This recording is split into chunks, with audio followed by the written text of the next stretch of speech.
Aké by to bolo znovu sa narodiť?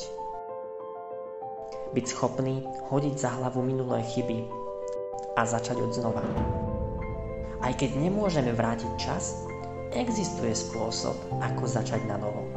Ako začať písať na čistú stranu, ukončiť slzy, zmeniť svoje zaužívané zvyky, stať sa novým stvorením a prostredníctvom Ježiša Krista byť znova čistým, duchovne znovu zrodeným, majúc druhú šancu. Aj vy môžete začať odznova tým, že budete mať vieru v Ježiša Krista, budete činiť pokánie a budete pokrstení vodou a duchom.